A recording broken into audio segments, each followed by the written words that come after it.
Hi, good afternoon. Yes, First sir. of all, I'd like to express my gratitude for all of you for conducting this seminar. Anyway, my question is, dun sa SAM table, di ba there's a recommendation na parang if you're investing below 75,000, you buy these mutual funds lang. If you invest 75 to 200,000, you invest in these stocks, and above 200,000, you invest in a different set of stocks. Could you elaborate on that recommendation? Thank you.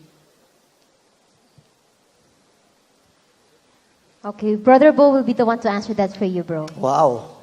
So yeah, that is our suggestion. Our suggestion is if you are investing, you're starting to invest, you have very little money, it's below 75,000 pesos, we do recommend that you get into the equity fund first, and we do recommend specific equity funds. Specifically one, all right? I think Edward already mentioned what it was. But that is a suggestion. You know, I mean, you would like, no, even if it's below 75, I want to try buying a direct stock, like a specific stock. Sure, just look at the SAM table and buy it, okay? But we're just suggesting. Those are just, you know, friendly suggestions. Okay?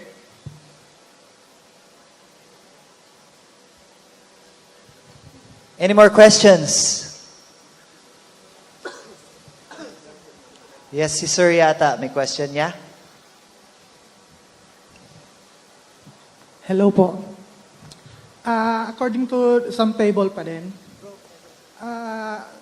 as Brother Bo said, yung suggestion na mutual fund, yung Phil Equity Index Fund, so it said na 70 to 80, 70 to 100,000, yun yung mga suggestions. Kung dumating na sa point na yung example, 100,000 na, do I sell the index fund? That's possible. That's possible. Or just keep it and then yung bagong pera ang pambili ng stocks. Pero posible rin yun. Okay, thank you. Yeah. You can sell and then buy the stocks themselves. It's really all up to you. Okay. More questions? Yes, ma'am. Hi, good afternoon. Regarding sa invites, because it was mentioned earlier that if we will have, for example, one invite, and then that particular invite invited someone else also, so that's 20% for my initial invite, and then 5% passive income on my invite's invite. Does that mean we are only limited to just one invite? No. Like per account, or we can No. do multiple invites? Yeah, you can invite 100, 1,000 people. Okay, but the passive income limits to just 5% on my Yes. invite's invite. Yep. Okay. On the second level. All right, thank you. Question. Good. Another question? Yes? Question. Yes? Question. Yes, sir. Yes, ma'am. Sorry.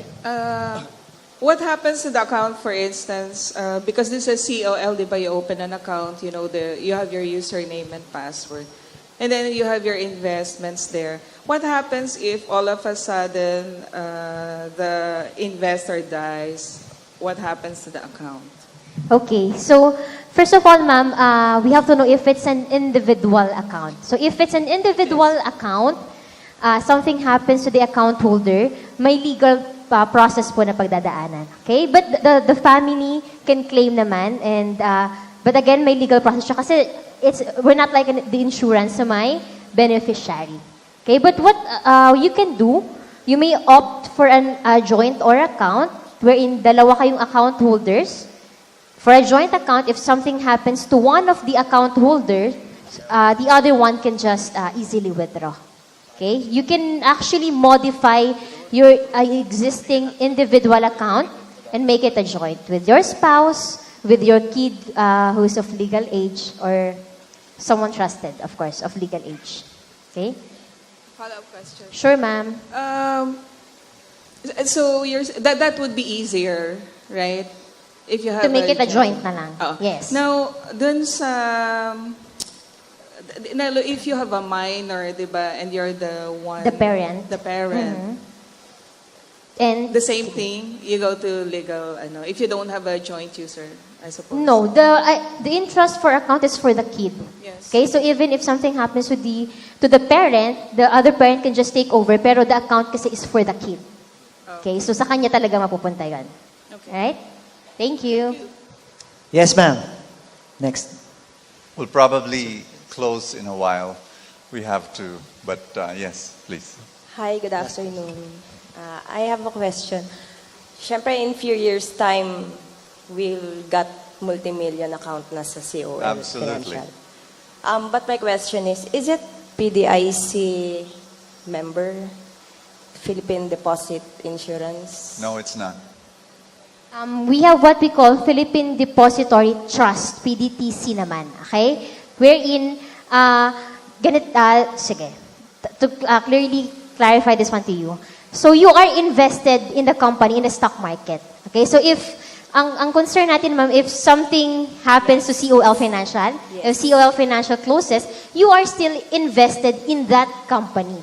You will just have to coordinate lang with our governing bodies, basically the PSE, so that yung existing shares mo can be transferred to another broker. But, ma'am, we can guarantee you, COL Financial will not close. We're the #1 online brokerage firm in the country. Okay, thank you. Thank you. Last question. Yes, sir. Brother Ro, for example, I'm already 54 years old. And at 60, I will retire. It's only 6 years. You said it will take 7 years or 10 years to be able to get $1 million in the stock market. Depends on how much you put. It depends on how much you put every month. How much should I put? This is what you do. It's all in the website.